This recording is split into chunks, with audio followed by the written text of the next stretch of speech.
গৃহকোণের আবার একটা নতুন ভিডিওতে তোমাদেরকে স্বাগত জানাই। আশা করি তোমরা ভালো আছো আর আমিও খুব ভালো আছি। তো হঠাৎ আজকে ঘুম থেকে উঠে সজনে ফুলের কথা মনে পড়লো। তো বাগানে গিয়ে দেখি অনেক সজনে ফুল পড়ে আছে গাছের নিচে। তো মাকে এসে বললাম যে মা, সজনে ফুল কুড়িয়ে এনে দেবো, আজকে ভাজা করে দেবে? মা বললো নিয়ে এসো, করে দেবো। তো এই সজনে ফুলগুলো দেখে আজকে একটা কথা মনে পড়ে গেল। যখন আমি স্কুলে যেতাম তখন ম্যামরা বলতেন যে তোমাদের সজনে গাছ নেই, সজনে ফুল কুড়িয়ে আনবে তো। কারণ ম্যামরা তো কলকাতার দিকে থাকে আর ওইদিকে তো সব কিছুই কিনে খেতে হয়, আর গ্রামের দিকে বিছিয়ে থাকে, তাও খাওয়ার লোক খুঁজে পাওয়া যায় না, এমনটাই হয়। তো সজনে ফুল কারা ভালোবাসো অবশ্যই জানিও, আমার তো খুবই ভালো লাগে খেতে। আর এই যে দেখতে পাচ্ছ ফুলের যে সবুজ অংশটা, এটা কেটে ফেলে দিতে হবে, কারণ যে তিতকুড়ি ভাবটা লাগে না, অনেক যারা খেয়েছো তারা জানো যে একটা তিতকুড়ি লাগে খেতে, কেমন তিতো তিতো ভাব লাগে। তো এই তিতকুড়িটা আর লাগবে না এই ফুলের সবুজ অংশটা ফেলে দিলে। তো আমি ফুলটা শুধু দেখছি আর মানে ভাবছি যে ফুলগুলো কত সুন্দর লাগছে, চুড়িতে রেখেছি, কত সুন্দর লাগছে, সেই জুঁই ফুলের মতন অনেকটা লাগছে। তোমরা নিজেরাই দেখে নাও কত সুন্দর লাগছে ফুলগুলো।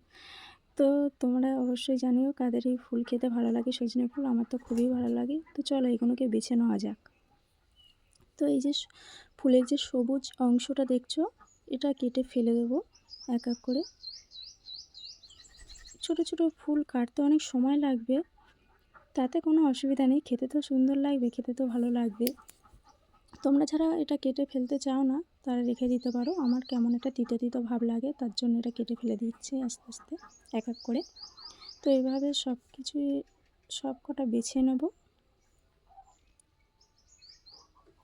সজনে ফুল কিন্তু আবার ডাক্তাররা বেশি খেতে বলে, কারণ সজনে ফুল সত্যি খুব প্রোটিন একটা জিনিস, খুব ভালো জিনিস, কারণ এটা বিনা সারে তৈরি হয়, তো এটা খুবই ভালো, খুবই উপকার শরীরের পক্ষে। তো এভাবে সবগুলো বেছে নেব। তো এই যে দেখতে পাচ্ছ সবগুলো এক এক করে বেছে নিয়েছি, আর এই যে সবুজ অংশগুলো কেটে ফেলে দিয়েছি এক এক করে। তো এবার এই ফুলগুলোকে ধুয়ে নিয়ে আসবো। গরম হয়ে গেছে, এবার এর মধ্যে তেল দিয়ে একটু জিরে দিয়ে দিলাম, জিরেটাকে একটু লাল লাল করে ভেজে নেব। তো জিরেটা ভাজা হয়ে গেছে, এবার এর মধ্যে পেঁয়াজ কুচি দিয়ে দেবো, দুটো কাটা লঙ্কা দিয়ে দেবো, চিড়ে রাখা লঙ্কা দিয়ে দিলাম। এর মধ্যে এবার রসুন বাটা দিয়ে দিলাম, দিয়ে এটাকে একটু লাল লাল করে ভেজে নেব।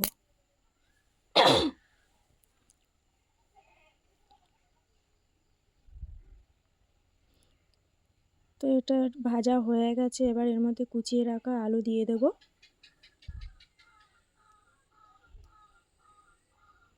আলুটাকে একটু লাল লাল করে সামান্য আঁচে ভেজে নেব।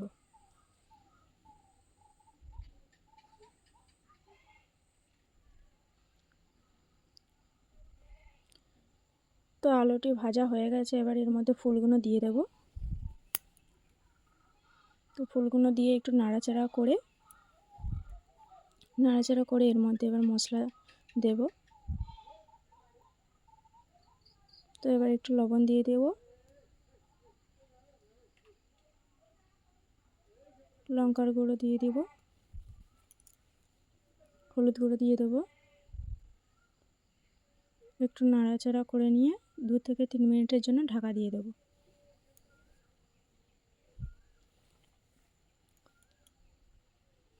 তো একবার খুলে দেখলাম আলুটি সিদ্ধ হয়নি, আরেকবার ঢাকা দিয়ে দিলাম। এবার আলুটি সিদ্ধ হয়ে গেছে, তো ফুলটা ভাজা হয়ে গেছে, এবার নামিয়ে নেব। তো ভিডিওটি যদি ভালো লাগে থাকে তো লাইক কমেন্ট শেয়ার করে দিও, আর সবাই ভালো থেকো, সুস্থ থেকো, টাটা।